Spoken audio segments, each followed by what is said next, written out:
I am so extremely very excited about this, Tim.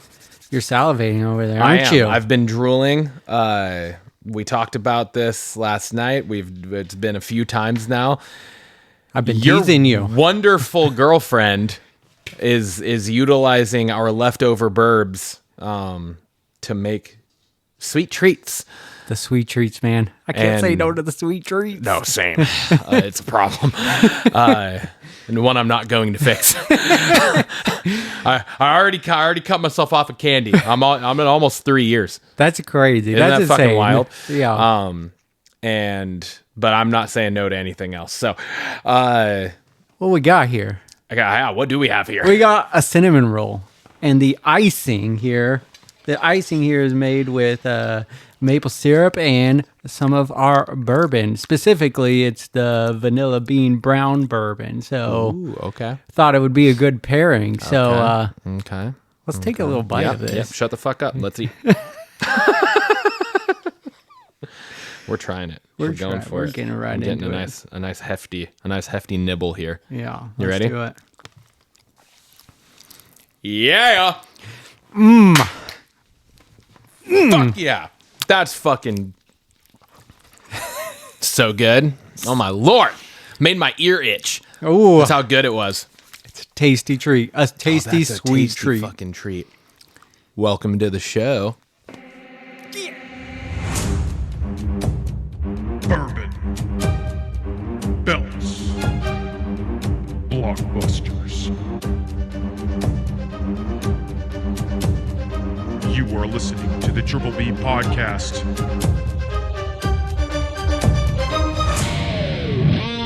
Let's fucking go. Buckarooski, it was your cash-in this week. Yes, it was. I got a really exciting one. Oh, I bought this 2 weeks ago. Hercules. Bought this 2 weeks ago. We're cashing in the old-fashioned way here. Yeah, you go take a nibble while I get this. I'm gonna house this real fucking quick. Hoover it. All right. What we got here, we have Bib and Tucker. We've had Bib and Tucker on the show. That was an earlier one too. Yes. The Bib and Tucker double charred. This is the Bib and Tucker Gold Roast Bourbon. Gold Roast. This is a small batch bourbon whiskey infused with coffee beans.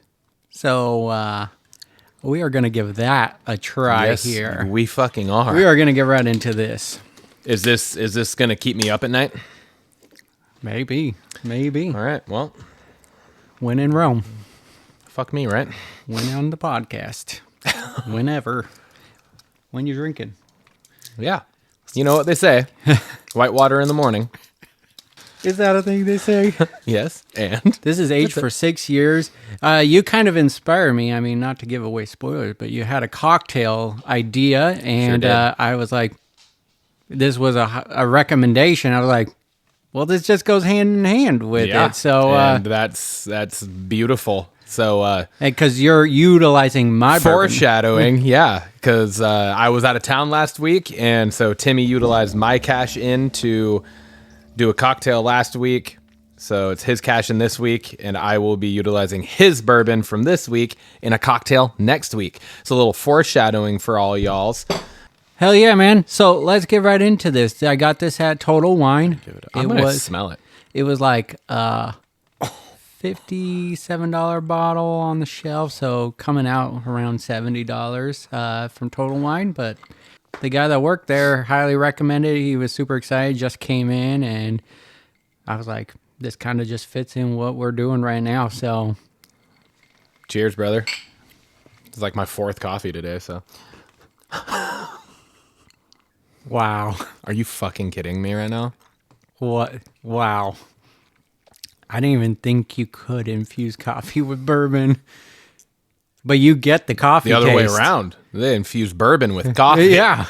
you get the full coffee flavor in on this. And we're eating that is fucking good. A cinnamon roll. This is the perfect pairing. This right is the here. perfect pairing. This is going to be fucking great next week too. Oh yeah. This is oh my God. There's not really a burn to it. No. But you get Like, if anything, I would say it's like a slight sting, not a burn. Yeah. It's like a slight, there's like a tiny little something in the back. Oh my God. But the coffee, the bourbon, the coffee, like they're both very there. Yeah. Yeah. But it blends so well. And yeah. this is one you can easily drink on it, like just sip on, easy one. I was a little worried at first because I thought that it was going to be kind of sweet. Mm-hmm. You know how I am with the sweet burbs. It's not a mocha. This is coffee beans. Yeah, this is not. And dude, I'm giving this a 10 out of 10. Hell yeah. I love it. This is fantastic. I'm joining you because it's unlike anything I've ever tried before. 100%. And this might be my new favorite fucking bourbon, dude. Bourbon Tucker, This is so good. That is fantastic. That's absolutely, like, I'm kind of speechless how fucking good that is. They did this really well. Bourbon Tucker, you done fucked it up in a good way. While he's munching away, you can find the cash in on our socials at Trippy Pod on our TikTok and our Instagram. So please check it out. It'll also be on the shorts on the YouTubes. That's true. Yep. That's true. Fuck, dude. This is good. This is... Let's get over to our bourbon talking points, shall we? Yeah. We got Hawk Talk. Hawk Talk.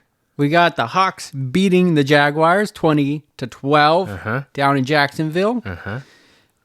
What'd you think of the win? You got anything on that game? Dude, so I didn't get to actually watch the game. I was up hunting. We got back into service at the beginning of the fourth quarter. So I was able to like pull it up and was like, fuck yeah, we're up at that point. We're up 20-6. I was like, we're up 20-6 at the start of the fourth. Fuck yeah, that's awesome. And that's without Julian Love. That's without fucking Witherspoon. Rick Woolen. Yeah, Rick Woolen. But I mean, being down as Witherspoon much as I've Love, shit on Rick Woolen, you kind of need him. Yeah, as much as I've shit on Rick Woolen this year, we've seen how not so great behind him is. So like that was very obvious in the fucking Bucks game. A game that we still almost ended up winning, right? Like, so anyways, 7 fucking sacks. That's my number one talking point on this is 7 fucking sacks. Yeah. 7 sacks. Our defense was fucking balling out. DeMarcus Lawrence had probably his best game of his Seahawks career. He had like fucking 7 quarterback pressures.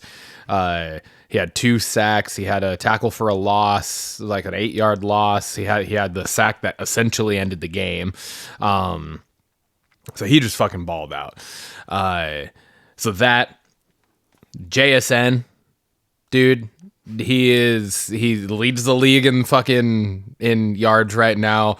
He leads the league in a bunch of statistical categories, actually, at the moment. And he not only leads the league in those statistical categories, but we're like 31st or 32nd in pass rate per game. Wow. That's insane. Yeah. So like we have the number 1 receiver in the league right now with the lowest amount or one of the lowest amount of times that we're throwing the ball. I think we have ran, I think I read a stat. I think I read it that if I'm remembering correctly, that it said we have ran the ball 1 more time than we've thrown it so far in the season. Damn. That's kind of crazy. That's wild. Right. He's at almost 700 yards already. We're 6 games in. We still have fucking... Yeah. How many fucking 17 games in the season, right? So we still have 11 games left. He's already at almost 700. He's on track for like 2,000, over 2,000 yards this year. Damn. Can he chase Cooper Kupp's record? Does Didn't Kupp he have take over the record from Calvin Johnson? He probably did. I think Cooper he Kupp's did. fucking wild, yeah. So. But I mean, it's just wild to think that or no, I think it was catches last year was he was the thing close. with Tyler Lockett. Yeah, was catches, right? He was right above 100 or right at 100. Yeah, I think he tied it. I think he tied Lockett. Yeah. I was thinking it was in yards. that's I just was like, that's fucking wild. Like he is like, not even arguably, he is making a case for being the best receiver in the NFL. And that's going completely under the radar because everybody's talking about Amike Igbuga from the Bucks, who's a fucking badass. Puka Nakua's a fucking badass. Justin Jefferson, obviously. You got Jamar Chase still in the league. Like, you got a lot of these fucking dudes. Nobody's really talking about JSN, but yet here he is, fucking. It's true, and putting up. You compare numbers. those receivers you mentioned to their quarterbacks, right? Yeah. Like Darnold was throwing to Jefferson. He was solid for them last year. He had a great season. You go to Jamar Chase, Joe Burrow. Yeah. He's not having that great of a season without Joe Burrow. Granted, Joe Flacco filled in, and he had a great game. The fucking best game of his season so far, like 162 yards. You had Geno throwing to JSN. He got over 100 catches and tying the franchise record. Now you got Darnold. Like, he's doing it with different quarterbacks. Yes, he is. And he's shining through. So, anyway, sorry. No, you're good. That's the whole point of this, right? Yeah. First time for the season that we had a turnover-free game. We didn't give the ball up. Yeah. And that is going against the number one defense in the league in turnovers. They had created, I think it was 3 turnovers every game through, I think, at least the first 4 weeks, if not the first 5 weeks. They had forced 3 turnovers in each of those games, and then we didn't give up a single one. That's fucking huge. And I think it was just big, too, to be able to, like... Because we're only up 8. So it was like, I feel like, again, I didn't watch the game. I feel like the score ended up being closer than the game ever actually felt. Oh, yeah. Just based off, like, things I've read and just, like, what, like, the clips and stuff I've seen. It never seemed like it felt like it was that close. And that's because, partway through the fourth quarter, we were up 20-6. So it wasn't that close. Then we did give up a drive, classic Seattle. That's what we right? Do. That's what happens. Our offense stalls in the second half. And then defense ends up giving up a drive because they're on the field a lot more, and it's just kind of how it goes. And then they're only down 8, right? They went for 2 to try to make it a 7-point game, and it didn't happen, right? So now they're down 8. It's 12 to 20. We're up 20 to 12, right? And then Darnold, or whatever happened, our offense stalled again. They get the ball. We force them to punt, right? That last, when DeMarcus Lawrence got that sack. Yeah. We force them to punt. What has typically happened in these situations so far this season is something gives. Yeah. So everyone's they got their buttholes clenched. They're like, oh, fuck, they're suctioned to their seats because it's just like, fuck, why can't we just win a game clean outside of the Saints, right? Yeah. Like, God damn it.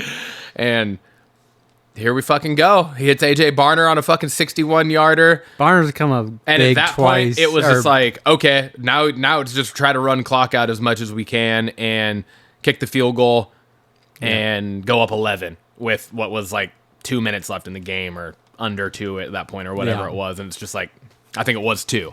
Yeah. It was 2 minutes left. And so it's just like, fuck yeah. And then they fucking kicked the field goal, but then there was defensive holding because the dude pulled somebody down to try to let somebody else get through, so it gave us a fucking 1st and goal. Just ran out the clock. Were able to take a knee. And it was just like, oh my God, it's not very often Seattle gets to get in victory formation. No. Like, woo, we're usually going down to the wire. So that felt good. So those were my 3 things for this game. Yeah. I mean, you basically touch on it, but one of my focus points for this game when I was talking on last episode was we need other people to step up, especially like Leonard Williams and whatnot. And he did. He had a great game, as well as Lawrence. And because of everyone that was out of this game, I was like, we need someone else to step up. And so that D-line answered the call. They were impeccable last week. So bravo to that. I also talked about JSN, he's made this transition from DK, like it's a non-existent point. Like DK who? Like, yes, he's doing well over in the Steelers, but JSN is shining even brighter without him. 100%. Last point is the Road Warriors mantra continues. This is our 9th straight win on the road. Damn right. We're, was it 11-1 now, I think, total under McDonald? Yeah, which is just insane. We never used to be that way, and it's just kind of flipped. Now home is where we're having the opportunity winning, which is just crazy to think about, but the Road Warriors continue, and that's just refreshing to see, and hopefully we do get, into the playoffs and have home field advantage, but it's good to know that we can go on the road and not really be deterred by that. So that's exciting.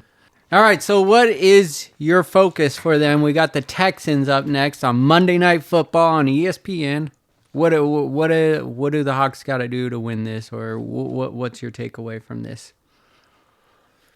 I think, not to beat a dead horse, but JSN is going to be a big factor in this because of their defense. Mm-hmm. They're the number one defense in the league right now. They have Derek Stingley Jr., and he's, arguably the number one corner in the league right now too. So you have him against the current number one receiver in the league. That's going to be a big thing. But then on top of that, I think what we can do with the run game against these guys is going to be big. Yeah. So our run game's got to fucking figure it out. They got to be able to put a little bit more of a balanced situation together. We can't be settling for 60 to 70 rushing yards a game. We got to be hitting that 100 mark or more. Yeah, I think per game, even if it's by committee. We don't need one running back to do that. Even if it's Darnold with his legs, or you're giving the ball to JSN on a sweeper, something like that. Yeah. Like using the fullbacks, using whatever. Like all of these things are things that I think we need. What about you? It's just the Texans have beat the teams they should, and they've struggled mightily against the good teams. So I would love to see the Seahawks be one of the good. This could be telling. If you look at Texans records, they have a team that can do it. And like you said, the defense is balled out. When they lose, it's close games, but the good teams are eking out. And so because their defense is the thing that's keeping them in games. Yeah, their offense is the thing that's been losing games for them. And so I really think our defense really has to show up, because their Stroud is good, but if they can stop the run like they have been doing, I think we should have this. So I think it's got to be a Jaguars, not the Buccaneers day for the defense. Yes. We can't do the sucking up and down thing. The defense has got to be there to play the whole time. Exactly. So if we can just, I want us to be the team that they struggle against, and not because they've kind of glided past the teams that they should be, and I don't want to be in that category. Yeah, same. All right. That brings us to our wellness journey. We both hit our goals. We don't want to get let off the pedal, though, and so we are doing just like a monthly check-in, and so this is our once-a-month check-in. How are you doing with the wellness journey? Doing all right. Not as good of news as I would have hoped for, being essentially a month removed, right, from our last one. But you've had a birthday in there. You've gone hunting. Yeah, so let me get into it. All right. I am down a little bit. Okay, see? That's good. I'm at 209.3, so I think it's a little over a half pound down from. I think I was at 209.9 the last check-in when I hit the goal, because that was our last one, was when I hit it. So I'm little 0.6 down or whatever. It's not as much as I would have wanted, but I am very happy with it considering how my last month has gone. Yes, my birthday, but I didn't go crazy for it, but it was still, I ate questionable things. I've gotten sick 3 different times over the last month. I fucked my back up 3 weeks ago. And that fucked me up for the rest of that week in terms of workouts and stuff. And then I was just gone for a week hunting. So I'm up in the mountains. We're camping. We're eating hot dogs and beef jerky and, shit that I don't typically eat. and fucking space, the fucking backpacking space food things, Yeah. the hydrated foods and all that. So, definitely was not tracking calories while I was gone for that because there's no fucking point. Nope. And so considering everything, the fact that I was still down, I was like, fuck yeah, Hell yeah, man. So that was cool. But yeah, that's where I'm at right now. Hell yeah. What about you? I had a great month, man. The show goes on, and I've been getting to the gym or doing a workout. Still sticking to the 3 times the week. My workouts have come down though. I've been kind of giving my body a little break because I was pushing really hard to get to that goal, and especially towards the end there. And so, the 5 to 6 days have calmed down to three days a week, and it's been pretty steady. Food wise, I've been a little more lenient. I'm still counting calories, and it's not like every day I'm making bad choices, but there's definitely more cheat days in there for sure. Absolutely. But it's been enjoyable. Yeah. And all that said, I am down 6.3 pounds from the last weigh-in. So I was 208.3. I'm now 202. Fuck yeah, dude. Down full 60.9, almost 61 pounds. And so it's going well. It's going really That's well. awesome. And I could tell like I'm enjoying more foods and everything, and it's been fun. But I'm being smart about it. Yeah. And still getting the workouts in, good quality workouts, and my body's feeling better. Like I did a great run the other day. It wasn't hurting or anything. I felt good afterwards, and so yeah, hell yeah, man. Still, man, that's where we're Feels at. good. Still yeah. under our goal. Hell yeah. Keeping a healthy life. Damn right. Keeping on it. That's the Absolutely. big thing. So Yep, ain't letting up. Bringing us on over to belts. honk, honk. Let's fucking get to it. Yeah, Timmy, what do you want to talk about? Dominic Mysterio continues his great heel but face. Like the crowd loves him. Yes, The crowd just loves him. I sound like a broken record, and some of these talking points, I feel like I'm a broken record just talking on the same thing, but I can't stop talking about It's him, which hard, is man. a good thing because Yeah. Dominic Mysterio is continuing just living his best life, bringing Eddie Guerrero vibes back to wrestling, and it's just so good. But the match he had with Penta for the IC title was incredible. It was so fucking good. It was so good.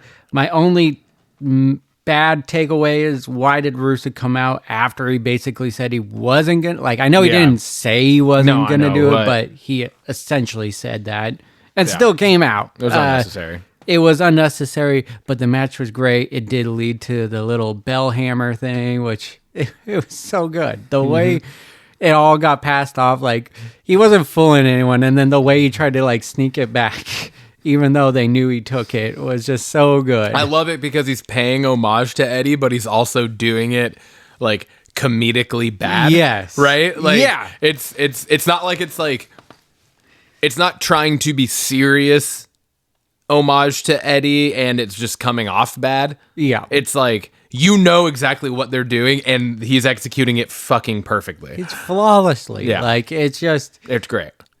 his trajectory is so good. Like just he's on the way to the top. Like and when he it's- did the initial attempt with the belt and the ref's like, I saw you do that. What are you talking about? No.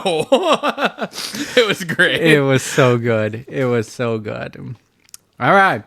We got Kyrie versus Rhea. They tore the house down. That It was like a fucking banger. this was a match that Absolute I think toasted. Kyrie needed because she hasn't been able to shine a lot since coming back from Yeah. injury, and she's been with the Kabuki Warriors, and she's kind of this like weak side character, Mm-hmm. but she really got the ball out against Rhea. But it also allowed Rhea to have a one-on-one match in her hometown or home country, Yep. which was great because the night or 2 nights before at Perth, the Crown Jewel, it was a tag team match and everything, so the light wasn't on solely on her. And Io's the one that got the pin. And Io got the Right, pin, so- exactly. And so Rhea got to win. in front of her crowd, which was great. And that was even with outside shenanigans going on. Yep, for It sure. still was a great match. Nothing took away from the win. So No, and those outside shenanigans were expected because they're Yes. both at ringside and it's Exact- Asuka, right? So you expect those things to happen. exactly, so. it could have gone sideways, and we would be having a different conversation where we'd be pissed off Yeah. because of how good of a match it was. But it didn't. ended well. Yep. So thank you. Yep. Thank you It for was good. It was good. all involved to make that happen. Yes. All right, these next two talking points blur very closely together. Okay. So I'm going to ask you not to really talk on this after this one and just let me go into my next talking point as well. Okay. Okay? My So- lips are sealed until you give me the okay. So talking point number 3 and then banger of the night just go hand in hand here. Okay. So we have a new number 1 contender in the form of CM Punk. And now I have questions. I have all sorts of fucking questions because going quickly into my banger of the night, we got Seth and the Vision opening the night. We got him singing their praises. Kind of a weird Seth, like not used to seeing him, but he's gloating about his team. He's happy he got a big win. Kind of, like I said, blurring back to talking point number 3. CM Punk wins. Vision attacks Punk. And then they attack Seth freaking Rollins. Yeah, dude. What the hell is going on? They just, like, right after Mania, they formed this group. We love Yep. this group. Yeah, it's there's been some stale things, but overall, I think people are enjoying this heel group. And they turn on Seth. Yeah. What the fuck? Yeah, I don't know, man. Is this another swerve? I know I don't know because like everything I've read is because like all of this happened because of He's injured? he fucked his shoulder up against Cody. Yeah. Which is like at some point, Seth, we got to get Seth out of the fucking main fucking title He's just pictures gonna if get he's just gonna hurt. keep getting hurt. Like honestly, like it sucks, but it's also like you can't keep building storylines around someone who can't fucking stay healthy. It's really bad for business.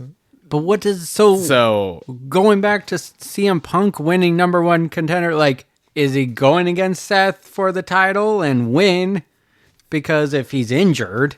Yeah, if he's actually injured, then he has to vacate. Are we ending up with a? There's going to be like a tournament to determine the person, just like what they did with Naomi, and then I feel like at that point it's going to be Braun. Yeah.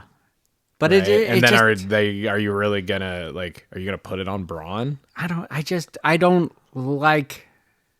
like I like the storyline. Like, I like the turn. Like, it's cool. It got me off guard. Yeah, totally And- off guard.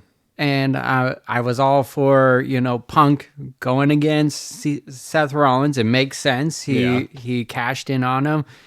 But then you get, essentially, it wasn't the Vision. It was Braun Breaker turning the way it was sold. And then And then he convinced both. the other two, like they're afraid of him.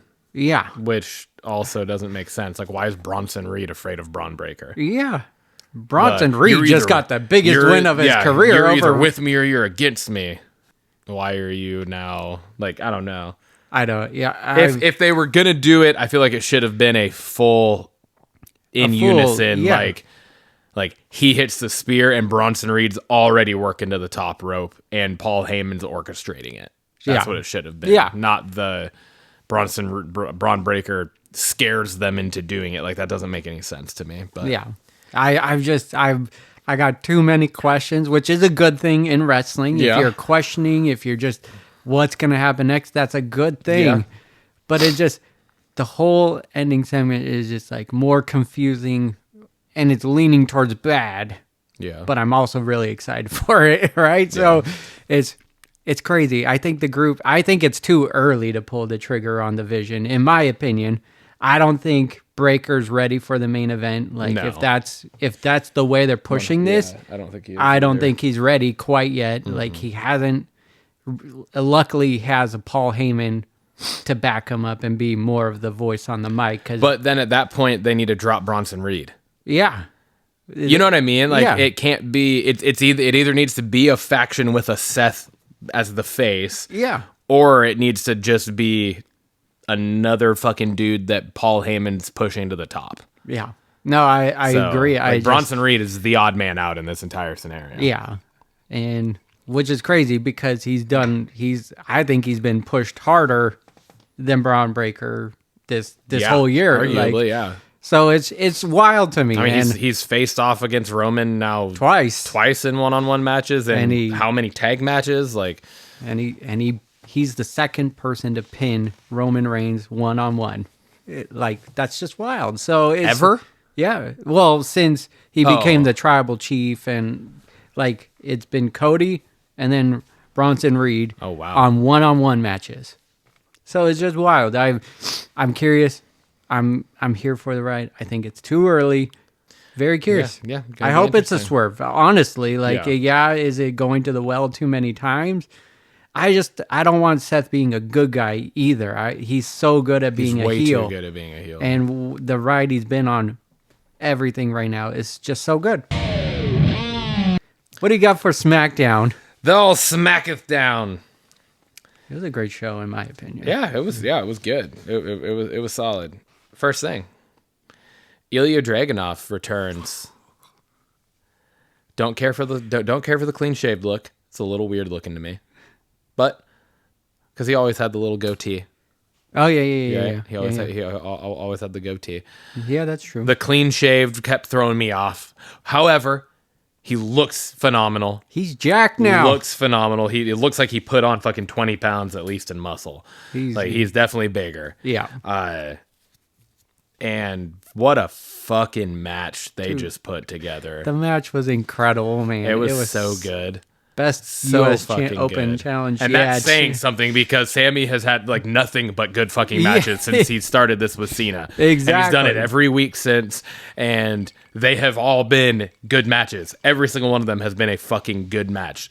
Like any of them could have arguably been the banger of the night. Yeah. Right. Ironically, I don't think any of them were our banger of the night, but it was one of my. I think it was one. Yeah, okay. Yeah. But regardless, it was just such a fucking good match, and shockingly, Ilya Dragunov fucking wins. Hell yeah, man. Hell yeah, Ilya man. Dragunov fucking wins. Another shocker. Like it wasn't expected, and I'm here for it though because it's a young and up-and-comer guy coming off an injury, and they were pushing him in the IC title story before he got injured, and so this just kind of picks up where he left off, but over on SmackDown, and I think he's a face that we need on that like SmackDown needs some more bodies over there, so I think it makes sense, and I'm all here for it. For sure. And there's one thing I didn't care about with it, and it was just the fact that like Solo came out. Because it made no sense. It didn't. It made zero sense in the way that everything played out because him coming out had nothing to do with the outcome of the match. It didn't distract Sammy and cause him to lose. You could argue it distracted Sammy for a second, but he literally turned it around immediately into an exploder into the fucking corner. Mm-hmm. And then he just missed the Huluva kick like normal, and Ilya Dragunov took advantage and ended up winning the match. So it wasn't like a thing where the MFTs came out and cost Sammy the match, right? So it really was a pointless fucking part to have in this entire thing. It made no sense. Yeah. So, which, I mean, the MFTs in general make no fucking sense anymore. I'm so sick of that entire faction. Which brings me to my next point. Okay. Why do the MFTs have fucking face paint now? I know that was last week, right? Wasn't that last week when they initially did it? And I'm still catching up on last week's wrestling. But why do they have face paint on? Tama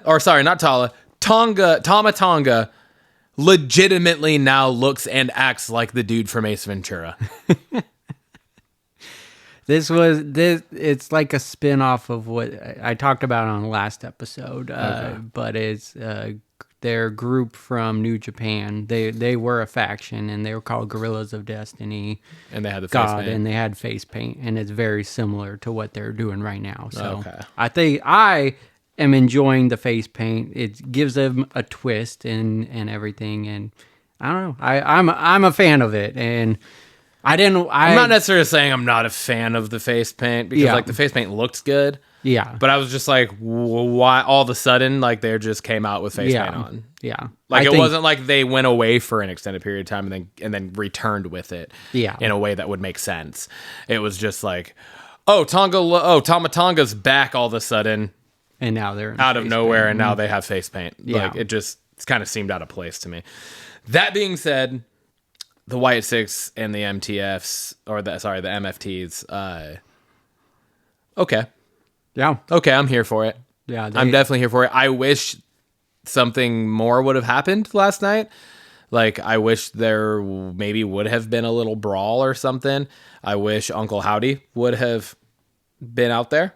Yeah, I said this because this is their second face-off. They faced off last week. Oh, they did? Okay. Yeah, and Uncle Howdy was missing from then, and I made a point to call that out, and then he was also absent from this face-off. Yeah. So I'm not sure what's going on with that. At least he had And also, a video package going. That was at least going on for it. And also, we're a little outnumbered here. There's only 4 dudes in the Wyatt Six. Mm-hmm. And then Nikki Cross, there are 5. Right? Yeah.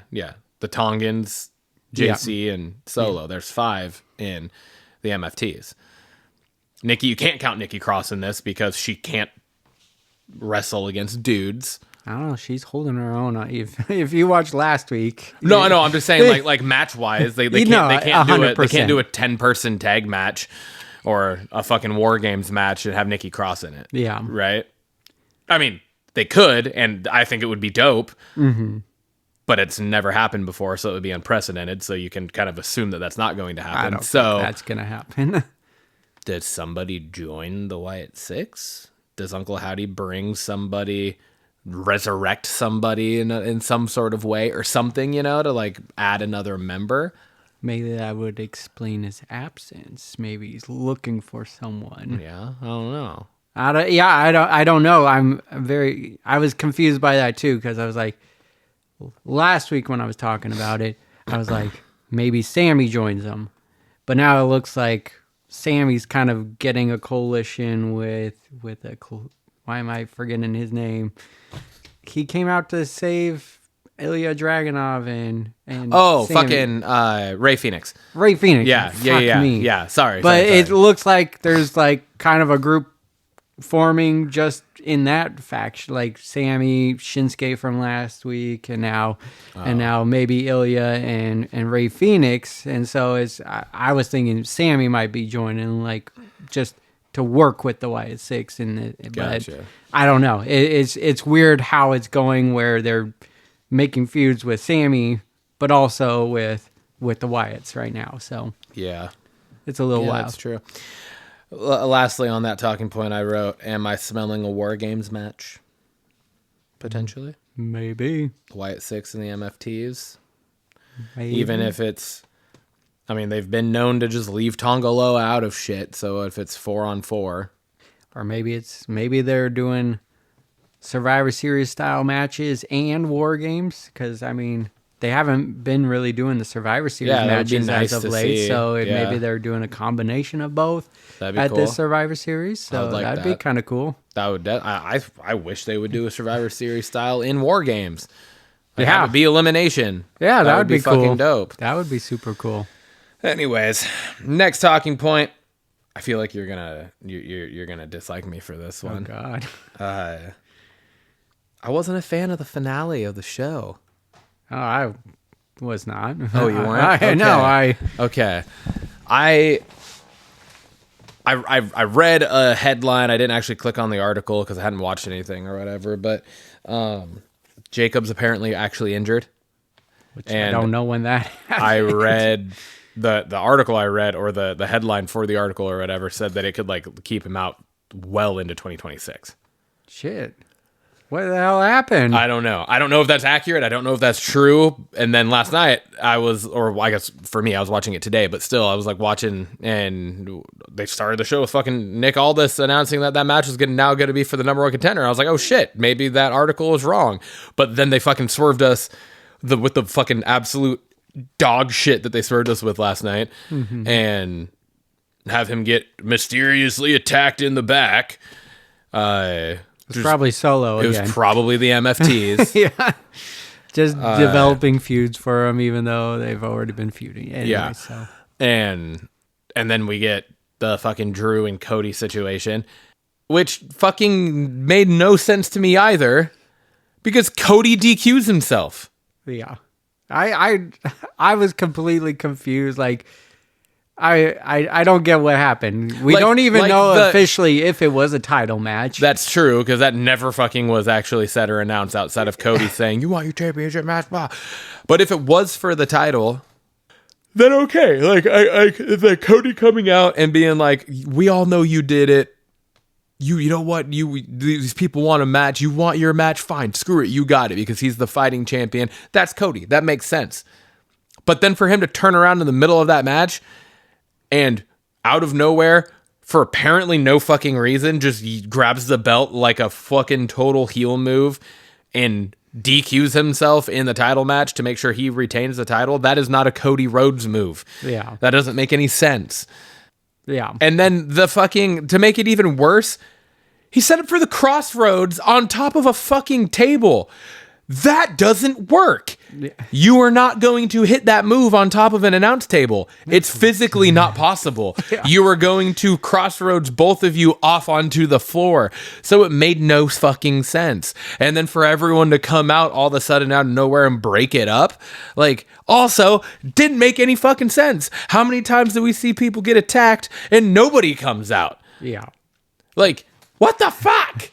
Yeah, I wasn't. It's every time a good guy is going to get the upper hand in an after match fucking beatdown or something, everyone comes out to break it up. Yeah, like, it's fucking stupid. I hated it. Yeah, I did not like it. I was scratching my head at it too. I don't even quite understand, like, Cody's not close with Jacob, so why is he coming out so hot and bothered about this? Like, because he wanted the number one contender match to happen, and he thinks Drew cheated his way into it. Either way, I mean, it was weird. It's kind of cool to see Cody wrestle in his street clothes. I thought that was a little different, but it lost one of his loafers going over the. But then he had it on. Like, when did it? Because I was like, oh, I saw the loafer fall off, and then he had it on. Oh, no, he they straight up showed him putting it on. Oh, okay. It was after he hit Drew with the belt. Yeah. He literally turned around, he bent down, he picked it up as he was walking back out and around. Oh, okay. He stopped and bent down. Oh, okay. He I don't think he picked it up. I think he just put his foot in it and tried to slip it on. Yeah, and then he had to folded down the it. back, and then he bent down and fixed it. Oh, okay. I was just like, when did that happen? So I must have missed it. But anyway. But still, it was a very confusing and weird end. If Jacob's not actually injured, well, then what the fuck is that? Yeah. Why are you fucking, like, Jacob, out of literally all three of those people, Jacob is the one that everybody wants to fucking see. Mm-hmm. Like, Jacob is bigger than Cody right now. Yeah. Like, I would argue that people want to see Jacob get pushed. And if it came down to Jacob versus Cody for the WWE Championship, they want Jacob. People are turning on Cody. Yeah, I would agree. Right? Like, so the fact that you set this up and fucking build this, and then you come out and you announce that it's going to be a number one contender, and everyone's like, fuck yeah, Jacob's finally getting a fucking shot at the main title potentially, and then you fucking do that bullshit. SmackDown's in shambles, I think. I mean, maybe he is injured though, like, so. If he is injured, then, I mean, it is what it is, but then you still absolutely fucking fumbled the rest of that night. Yeah. The rest of that show was fucking dog shit. Yeah. It was crazy. Yeah. My banger of the night. Los Garzas versus Motor City Machine Guns. Oh, okay. I thought that match was fucking awesome. The match was great. I thought it was great. I wanted to give a little shout out to the tag division there. If this had nothing to do with titles, it had nothing to do with any of that. It was just I liked the little banter in the back. You know, the Motor City Machine Guns are talking about it's been 1 year since they joined and they're going, and then the Los Gardas come out and start talking shit to them, and they're like, you know what, let's make this a yearly thing because we beat you on our debut 1 year ago, so let's do it again, let's run it back. And then they come out and do it again. But the main reason that I thought this was put in my banger was because specifically one move, and it was the double team move that Los Gardas hit on, I don't remember who it was, whether it was Shelly or Saban. I want to say it might have been Saban, but dude had him up in the gory special, and then the other guy, I get the Los Gardas confused as to who's who also. But the other guy did the fucking front flip and turned it into a cutter. That was fucking sick. That should be. I wouldn't have been mad if they would have won the match off of that move. That was a dope double team move. I have not seen that move before personally. I thought it was sick because it's like a fucking torture rack submission turned into a finishing move. Like that was fucking awesome. It's so cool. So I really liked it. The Garças have just been, ever since AAA has come back and they've had this partnership and everything, they've been turning it on all jets. They've always been a good team, but now they're getting some light to shine. Well, and they're out from under fucking Santos Escobar, and which, I don't even know but he just re-signed, so maybe he's coming back. So I don't know, but either way, it needs to not be with the Los Gardas. Like let the Los Gardas be the Los Gardas. Yeah, let them be a team and whatnot. It doesn't need to be whatever the fuck their little stable was called. Yeah, Legado del Fantasma. Yeah, that. Moving on over to the old belts question of the week here, bringing it back to your final two talking points. With the bronze and Heyman turning on Seth, I wanted to ask you, and I've realized I don't know if double turn was the right term here, but I think double cross, yeah, that was probably better. You knew what I was saying. Yes. Now, what do you think is the biggest like shock turn like this in history? Because like this wasn't a heel turn, because they're both they're all heels, right? This was just they just double crossed their leader, right? So that kind of thing. So not a heel turn, not nothing like that, but just a turn within a group or partnership or something. Like, what do you think was the most shocking in history? I think the most shocking one was Stephanie McMahon turning on her dad and joining with Triple H. At Armageddon 99. Like, to me, maybe it was just because I was so young watching that, and just like that was right into the first few years of gunning, but just being solely invested, wanting her with Test, and then that happening was just wild to me. It was one of the second pay-per-view I watched ever, and watching that happen, I was like jaw on the floor and could not stop talking about it. It was so shocking. Hell yeah. It was wild. That's a good one. I like that. I brought it back a little farther before I was born. Okay. I think you were possibly like just born. Were you born in 88? Yep. Okay, so yeah, you were like one. Yeah. Maybe not even one, depending on what actual month this happened in. But the funny thing is, and I've talked about this a little bit on here, is I grew up watching all of those old pay-per-views and whatnot. My stepdad had them on VHS, and so I watched all of these things, and so I kind of got to relive a lot of it growing up and whatnot. And so the one I picked was Macho Man turning on Hulk Hogan in '89 and breaking up the Mega Powers. And that's a big one at that time too. Huge. And one. that's why I put this, was because I literally wrote huge moment back then. Full kayfabe in effect. There's no internet, there's no cell phones, there's no spoilers, and nobody knows anything outside of just watching the fucking show. Yeah. Right?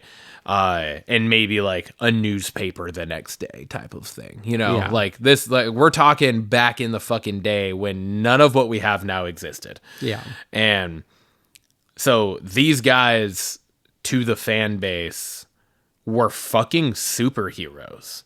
Like these guys were the idols. They were what everyone looked up to. They were the, what the kids all fucking wanted to be when they grew up type of thing.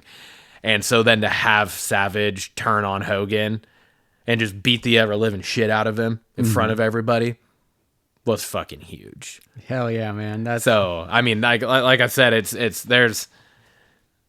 it'd be tough to find one that in any given time frame was a bigger moment. yeah. Because of just the situation and the lack of current technology and everything, where this was like real back then. Yeah, You know exactly. what I mean? Like nobody knew that this wasn't real. That's the thing. Yeah. Like back then. And so it was just like, it was huge. That's a good one. I did have Seth turning on the shield very high. That was up there for me as well. And I think what those three moments that we just talked about, what really played into those being big is there just wasn't any seedlings really. Maybe with a little with Miss Elizabeth, but overall nothing big was feeding into the turn. Yeah. Yeah, so good question.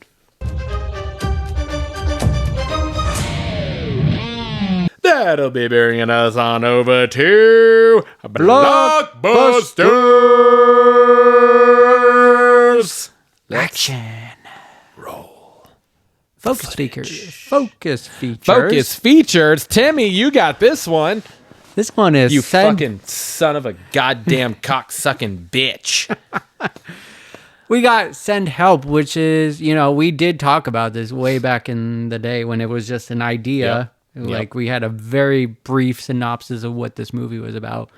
Watching the trailer, Holy shit. turned everything what that was. Yeah. Did not see this what happened. Anyways, Send Help. Synopsis: 2 colleagues become stranded on a deserted island. I use that colleagues very loosely there. Yes. The only survivors of a plane crash.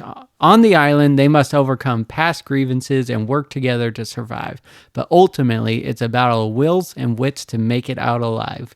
Cast is Dylan O'Brien, Rachel McAdams, and this is coming out January 30th of next year, and it's going to be out in the theaters. Holy hell, this trailer. Fucking Christ, man. I was so pissed because I was up in the woods and I got service and I was chilling long enough and I kind of was just like, oh, I'm going to look to see if anything's new. And I saw this and I was like, oh, fuck.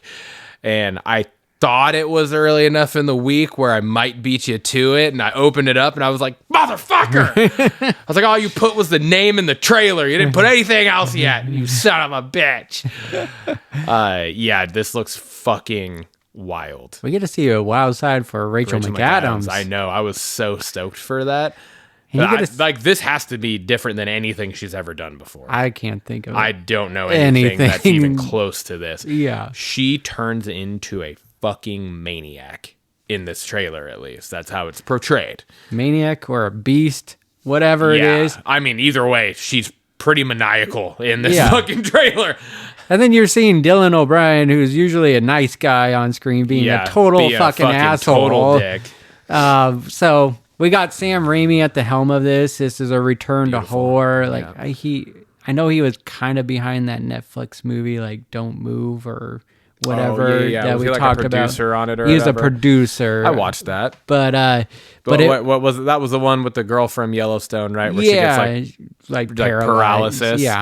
Slowly. And so, but yeah, so it's been a while since he's done a horror movie, a horror genre-ish. Yeah. And so, But he's a director. Right? yeah, he's the director of this one. So, I'm super pumped for this. I was excited when I heard the idea of what it was, just Sam Raimi and then teaming up with Rachel McAdams, and then you see Rachel McAdams in this trailer, and it just blows my mind. The girl can act, and it's just crazy. Yes. Watching her from The Notebook to Mean Girls to Wedding this. Crashers to this. It's just wild.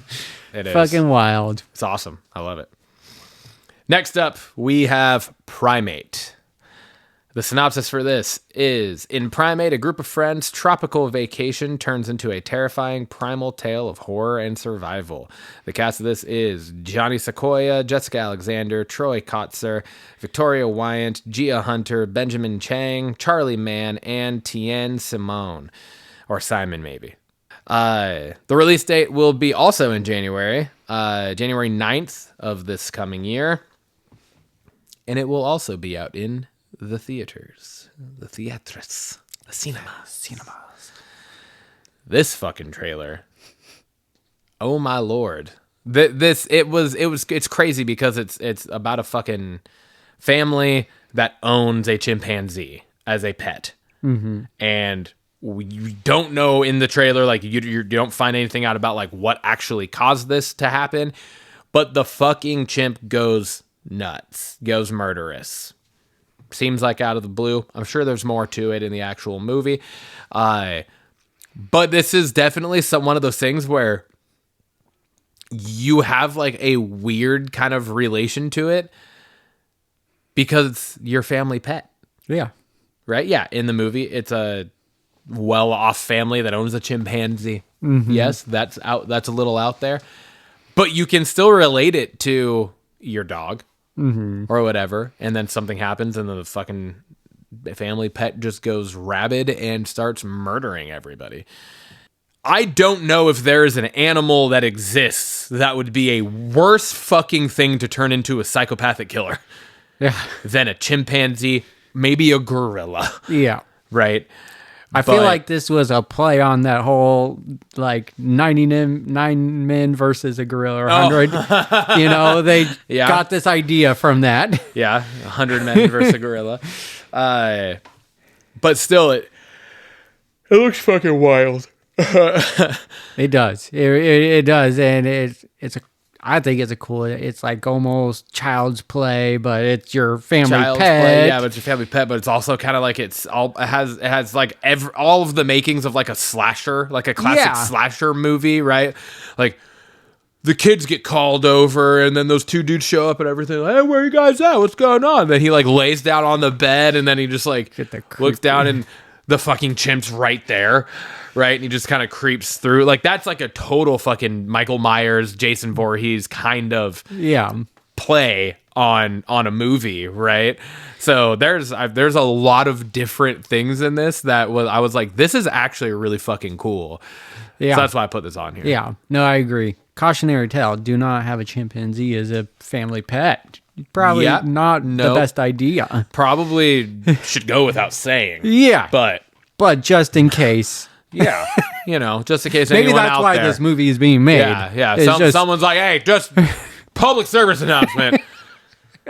Let's stop with the having chimpanzees as home pets because people keep getting their limbs ripped off, and we need to end the violence. Yeah. Looks good. It looks good though. It does look good. I'm excited for it. I am.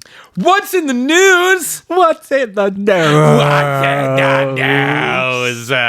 Well, what's in the news is Sigourney Weaver is willing to come back. I saw an interview online where she's talking and saying she read. I think she's read like a script. A script, yes. And that she said I'm pretty sure she said it's one of the best scripts she's read. Yeah. Yeah.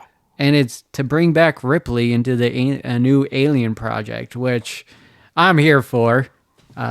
Ripley is just a badass character altogether, and it's exciting to see her excited about the actress being excited because she's so far away from aliens nowadays. Yeah. Like it's just wild, and so it's exciting to hopefully get her back into that with Alien Earth coming out and just Alien Romulus. I gotta fucking finish Alien Earth. God. I know it. I have a kind of a piggyback talking point off of this that's not related specifically to this, but it's just another interview that I saw about a whole other franchise. That's kind of more disappointing news, but I just wanted to throw it out there and I forgot to add it. So there's an interview with Channing Tatum and he was asked about Jump Street 3. Oh, okay. And he said that there's a script that is fucking awesome. He said he thinks it's the best of the three, especially like for him and Jonah's characters. But he said he doesn't think it will ever get made because of producer fees. And really? One specific guy, and he named the guy too in the interview, which was kind of crazy. Wild, yeah. Right, but he named the dude. I don't remember who it was, but he named the guy. All other producers of the movie have all, like, Channing Tatum, Jonah Hill, the other main producer people have all, like, said they'll waive their fees to get this made, and that one dude, like, won't do it. Seriously? And so it's like a cost issue, and because, like, the budget of that movie, obviously, especially where Channing Tatum and Jonah Hill both are in their careers now, is going to be big. Yeah. And Ice Cube and whoever the fuck else they would bring into a third one, Yeah. it's going to be a fucking big budget. And go do like and the producer fee is apparently the thing that's stopping it. And so he straight up called the dude out and said, "Yep, that's pretty much the thing that's killing it." Damn. So That's wild. fucking bummer, because that would be phenomenal. Yeah, those first two are just Fantastic. so much fun. Yeah. We got the official trailer. We've gotten 2 teasers for this movie, so this is the 3rd time we're talking on And it. I still don't know what the fuck's going on. I was going to say the same thing. I still don't We got know. the official trailer for Keeper. This is Osgood Perkins' next project, Yeah, man. from The Monkey, from Long Legs, Yeah. and this is the next one. And the trailer is fucking wild again. Yes. You do get more. You get more. You get more. But you get more questions. Yes. It doesn't clear up anything. I don't Not know at if the all. guy, the girl is bad. If any of them I are don't know bad. if anyone's bad. I don't know what all these fucking other random people that we saw in the one teaser, they're back. I don't know what it is. It seems like we're jumping from from fucking different time frames throughout, maybe. I don't get it, but I'm so intrigued and I want to know. And What's then it I know? I'm getting more and more pumped for this movie just dude. because of more questions being asked, Yeah. because the trailer is just wild. It looks creepy as fuck, intense, and I still have all these questions. And Absolutely, and then man. you get little blurbs from like James Wan, who's just saying this Yeah, is dude. Like James Wan of all people, too. is talking about it. So it's talking it up. I'm pretty damn excited for this. Yeah. Next up, we have, and I almost, before I saw the Primate, this was going to be my thing. Your focus. Yeah, my focus feature. But I saw the Primate, and I was like, oh, fuck. I'll just put the trailer on for this. The Family Plan 2 trailer. Mm-hmm.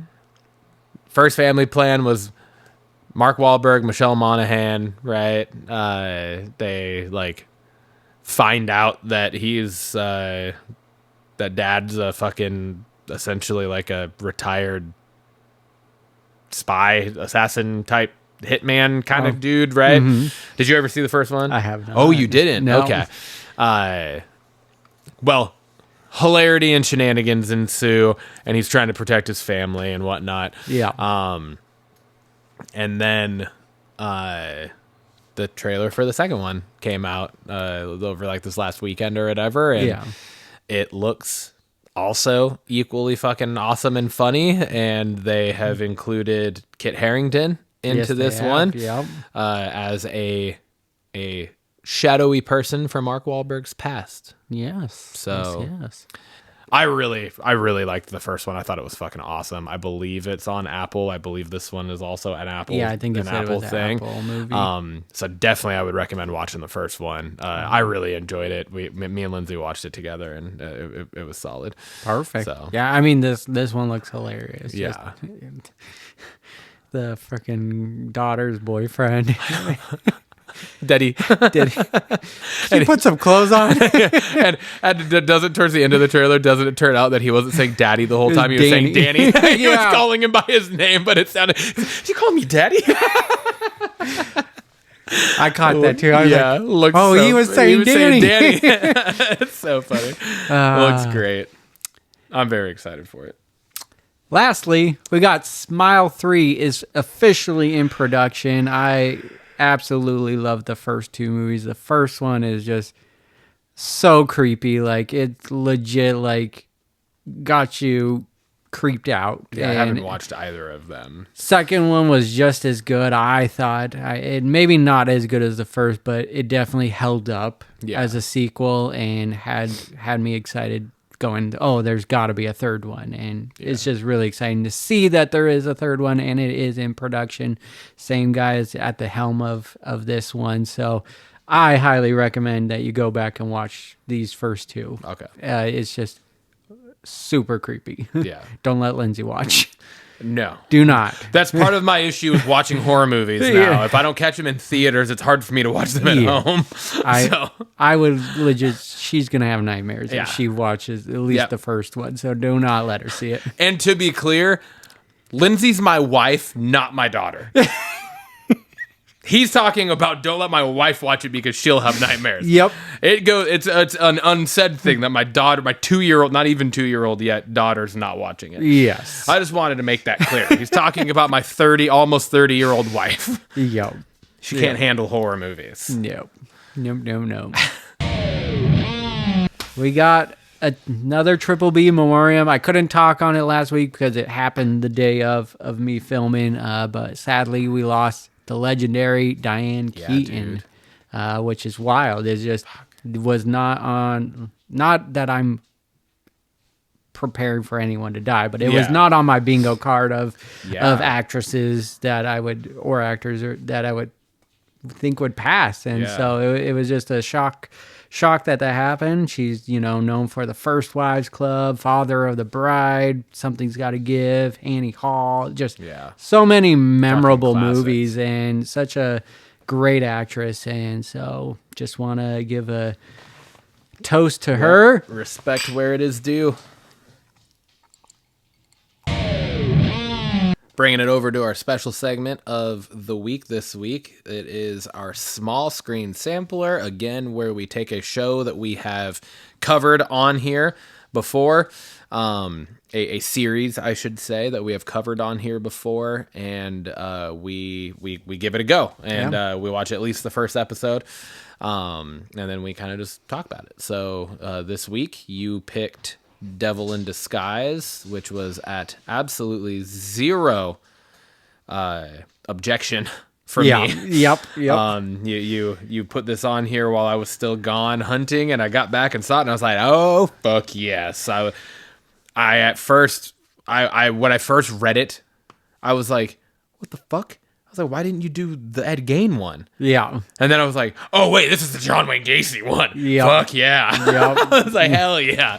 So,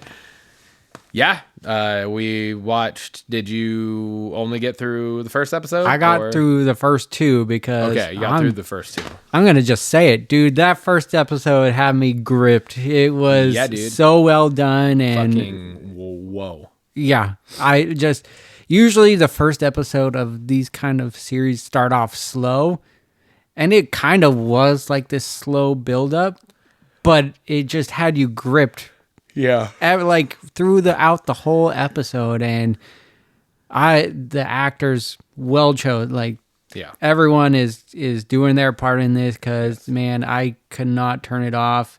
I only turned it off because I had to work the next day, but I watched 2 hours, 2 episodes, and couldn't. I didn't want to stop. It was I'm like halfway through the second episode right now, and I may or may not have been watching them while I was driving. Just had my phone up on the dash sideways, playing over the Bluetooth in the car. But I literally sat. I probably was parked for almost 10 minutes outside your house before I actually came in, because I was like, I gotta get to a part where I actually feel comfortable stopping this and pausing it. There's not very many where it's that moment comes, and I was like, okay, I think this is an okay spot for me to pause and come back later. So so far it's fucking phenomenal. It's very well done, and it's done differently. Like, I wasn't I was expecting there to be more of the actual build to them finding out, but it's like they're fucking finding the shit in the house at the end of episode 1. Yep. Right? So now it kind of leaves me like, where exactly is this actually going? Mm-hmm. Like what is the focus of it? So, but we have gotten, 1 or 2 flashback type things so far too. So I'm sure some of that will play in, but it's just, it's really well done. the guy that's playing John Wayne Gacy It's fucking is just phenomenal. Absolutely phenomenal. And I'm just like so entranced with his character, and I know it's like a dramatization, but they did they've said his character is like a well-liked character, or like the actual John Wayne Gacy is very well-liked. He was a very big part of the community figure type thing. Yeah, and they are selling it that way in this show. You're just like, how is this guy crazy? And I mean, it's just so wild. And the just fucking scene with the cops in his house when he oh my God. Yeah, he invites the two that have been tailing him in for dinner and beers, and then he just like starts talking about the clowns. Yeah. He goes, a clown, he could get away with murder and nobody would suspect it because he's a clown. And it's just like, it's just fucking creepy as shit. And then, like, oh my God. Talk about like just terror, like a different kind of terror, but like the scene in the bathroom. Oh my God. Nothing happened. Other than you hear the air kick on, and then he just turns and looks, and there's the look on his face. But his face, like it sold everything. It was that first episode is a pilot episode to a series. This ranks way up there with him because it had me. Absolutely. So please go watch it. I'm gonna be binging this over the next week because it's just so good, and so good. I'm excited. I'm glad we picked it for this segment. So yeah, same. Blockbusters question of the week. I posed this one. Who is an actor that you feel was very underrated, unappreciated, but seems to be finally getting their credit? So it could be as of late, or maybe they earlier on in the career and definitely came to prominence. But who's an actor, actress, and what do you think was like a turning point? You don't need to. I didn't pose that, but my answer is, it might shock you. Mm-hmm. Adam Sandler. Okay. Obviously, he did his fucking whole run through the 90s. That was just like fucking banger after banger after banger. All of these fucking dumb comedy movies. Yeah. Right. Then he had done a couple more serious types of things. Mm-hmm. Right. Fucking Spanglish. That's what I would even think of. To a point, 50 First Dates. Oh, right. Yeah. There were a couple other ones in there. I think he did another one with Drew Barrymore that I'm totally spacing on. But it was Blended. Yeah, Blended. Yeah, thank you. Where it was just kind of more, still funny, but more serious type of thing, right? Not Billy Madison or Happy Gilmore or a fucking Little Nicky or Waterboy or any of those. Yeah. Where he's playing just like a more rounded character. Mm-hmm. And then in the last 10 years, he's done a few of them. And now he's got Jay Kelly coming out. Yeah. Right. And I feel like people are actually really starting to reckon. And he has still, in the last 10 years, done some of the fucking stupidest comedy movies. Fucking Hubie Halloween is a fucking classic. It's so fucking good. It's fucking fantastic. But it's right up there with Little Nicky as one of the dumbest stupid comedy movies he's done. 100%. But that's why it's so good. Yeah. Right? And but he has also done fucking Uncut Gems, Hustle. Mm-hmm. He has Jay Kelly coming out. I think there's another one I'm totally spacing on.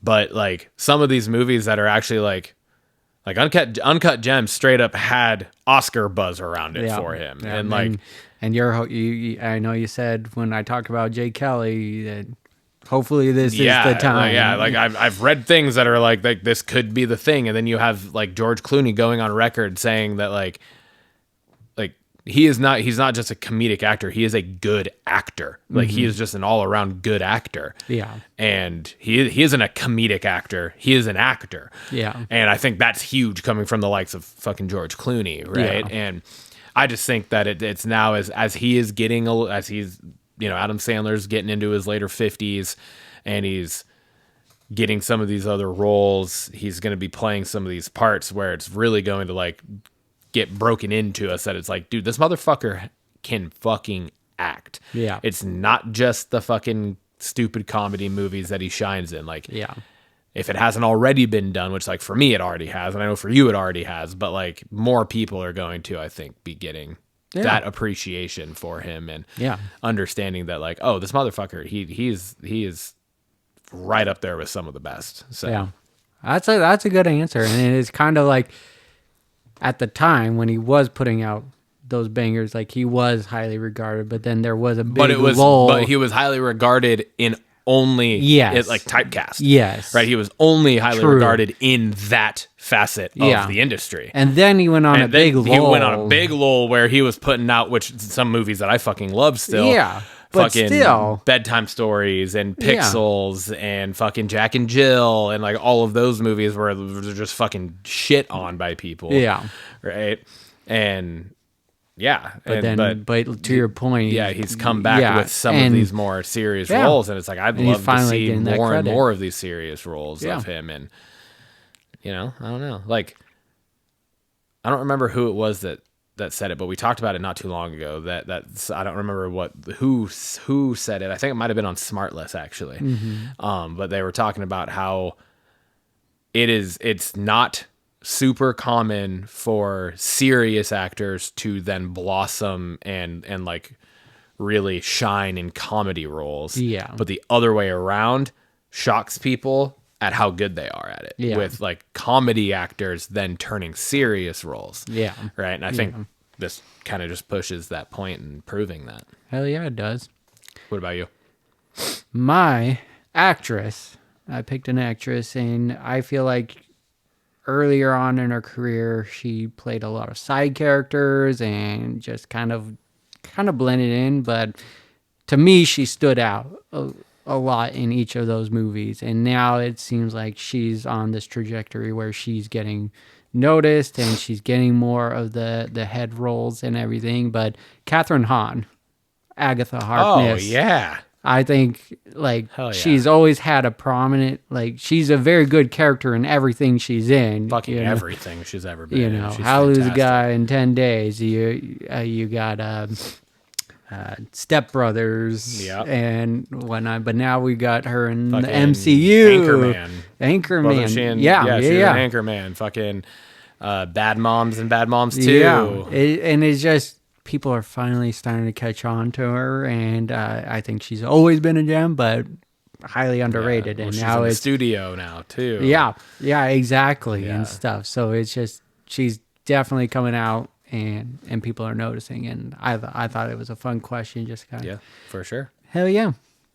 All right, brother. That wraps up fucking episode 72. Cheers, brother. Dog.